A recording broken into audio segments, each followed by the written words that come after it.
All right, welcome back, ladies and gentlemen. We're here with the owner of the Steel Yard in Paragould, Arkansas. That's in Greene County.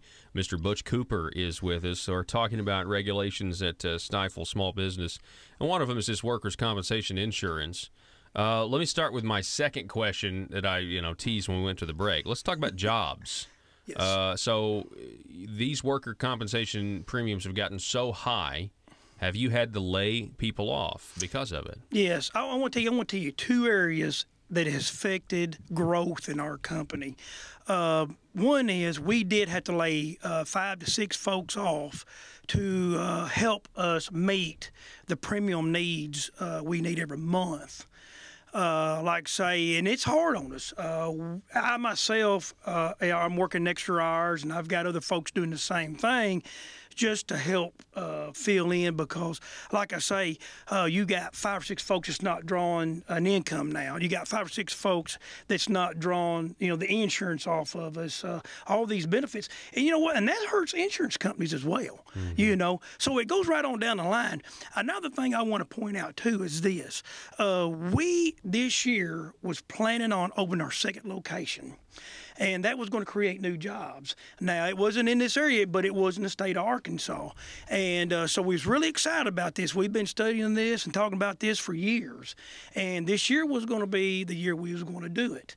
So we had already went out and searched and found a place we was wanting to be at, and it was almost a go. And then earlier this year, I start seeing these worker comp claims come in, and I see my mod number go up. And now, tell everybody out there what a mod number. Let me tell you what a mod number is, and I tell you what, the radio listeners out there, I want to ask you a question too after I get done with this about the mod number. What happens is all this information is through the insurance companies that write us, and what they do is they figure up the losses and the payments and the claims and all that information gets sent to the NCCI, and then what they do is they gather all this data up, and they set you a mod number.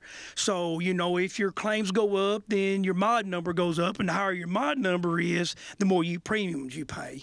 And so that's what they do. Now, neither one of those are government ran. Those are private run organizations. But my mod number reached 2.66. And I want to tell you something. I've had 5 insurance companies come in and check us out, and they said they have never, ever heard a mod number that high. They say that is a record high mod number for any small company they've ever heard. Wow. And I would like to know, anybody out there that's listening to this today, have they ever had a mod number higher than that? I would just like to know. Yeah. Have we set a record? Have we done something special here, Mm-hmm. Yeah. But I think we have. I think we've set a record. But anyway, so, when you look at this growth you wanted in your company, and you see these premiums getting where they're at, we pulled that. We pulled that plan out. We're not going to sit there. To expand, and instead you had to shrink. We had to shrink. What's funny is we got small businesses out here who are shrinking, and we have a government that refuses to shrink. We have a government that continues to spend more and more taxpayer money, and we have people that actually have to live within their means and make the hard decisions and cut, jobs and families from a job. To me, it kind of makes me angry, to be quite honest with you, because this is ridiculous. Right. Well, one thing you asked me a while ago, is it hard to run a small business? I tell you, one of the hardest things is early on. I was telling you, we had different kind of help. And so it was easy to get help, and easy to get good help. And, so a lot of them's gone. They've retired out, they've moved on, and we got this, new group coming in. Now, we did get a group of bad folks. We're going in and out of them, and I got a question to ask about that, too, in a minute. But one thing is this.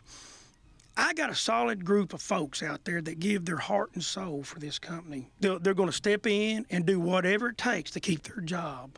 And they love doing what they do, and I do too. But I'm responsible to make sure that place stays open. Yeah. I'm responsible that these things run right.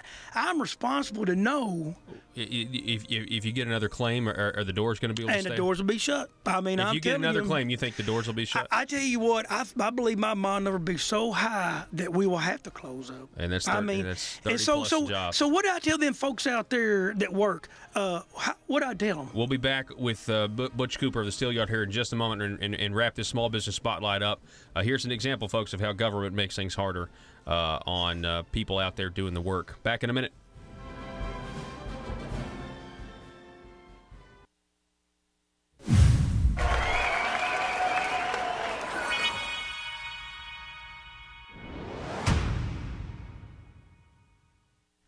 But it doesn't seem fair that those